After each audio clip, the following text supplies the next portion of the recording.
முன்னிடைச்சொல் prepositions. ஒரு வாக்கியத்தில் உள்ள பெயர்ச்சொற்கள், பிரிதி பெயர்ச்சொற்கள் மற்றும் சொற்றொடர்கள் ஆகியவற்றை இணைக்கும் சொற்கள் முன்னிடைச்சொற்கள் ஆகும். A preposition links nouns, pronouns and phrases to other words in a sentence.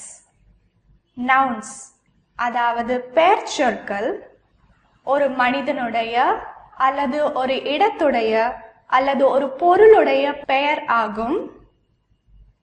Pronouns அதாவது பிரிதி பெயர்ச்சொற்கள் ஒரு வாக்கியத்தில் பெயர்ச்சொல்லை மீண்டும் மீண்டும் பயன்படுத்தாதிருப்பதற்கு பயன்படுத்தும் சொற்கள் பிரிதி பெயர்ச்சொற்கள் ஆகும். வாக்கியத்தில் இவ்வகையான பெயர்ச்சொற்கள் அல்லது பிரிதி பெயர்ச்சொற்கள் ஆகியவற்றை மற்ற சொற்களோடு இணைத்து ஒரு பொருள் விளக்குவதற்கு முன்னிடை சொற்கள் பயன்படுத்தப்படுகின்றன.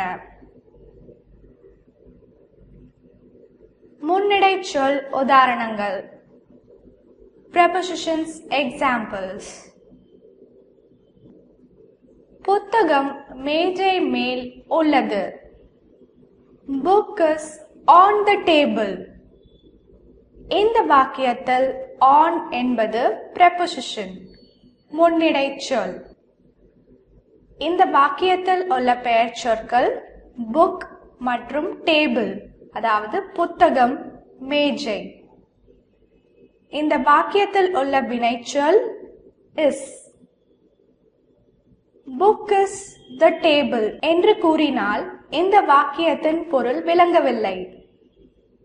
On என்ற preposition, அதாவது முன்னிடை சொல்லை உபயோகித்து இந்த பொருளை விளக்கியுள்ளனர். Book is on the table, அதாவது புத்தகம் மேஜை மேல் உள்ளது. பையில் ஒரு பந்து உள்ளது. There is a ball in the bag. இந்த வாக்கியத்தில் உள்ள பெயர்ச்சொற்கள் ball மற்றும் bag.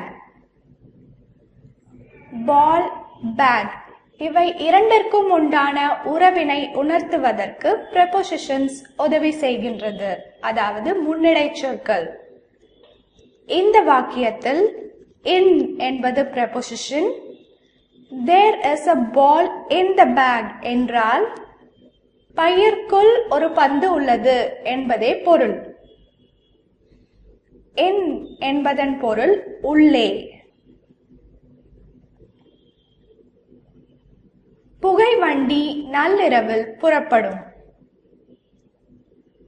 The train starts at midnight. இந்த வாக்கியத்தில் at என்பது preposition, அதாவது முன்னிடை சொல். இது காலத்தை உணர்த்துகிறது. இந்த புகைவண்டி நள்ளிரவில் புறப்படும் என்பதை உணர்த்துவது இந்த முன்னிடை சொல் at. நான் 10 நாட்கள் பயிற்சி வகுப்புகளுக்கு சென்றேன். I attended the training for 10 days.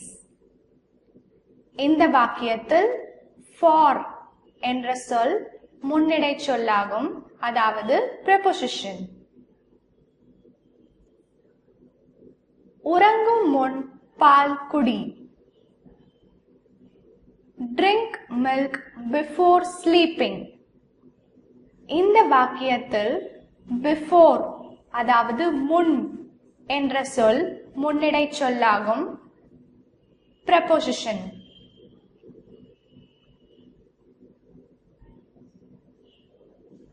நான் படிக்க வேண்டும்.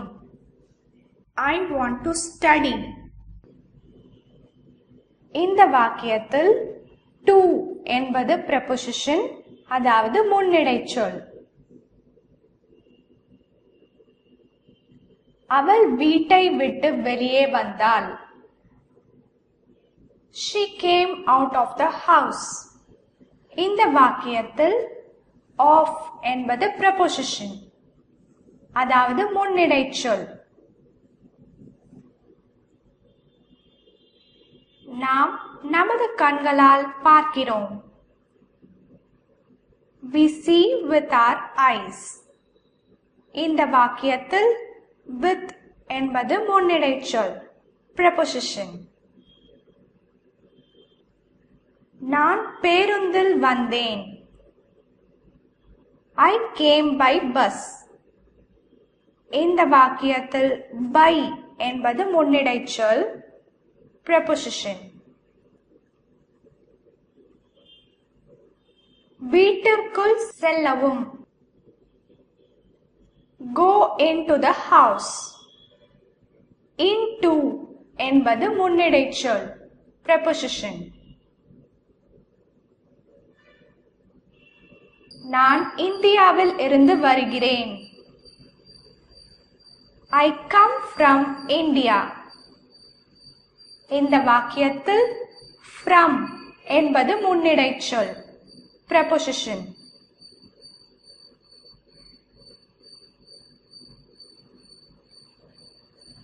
நான் 6 மணிக்கு முன் வருவேன். I will come before 6 o'clock. இந்த வாக்கியத்தில் before என்பது முன்னிடைச் சொல், preposition.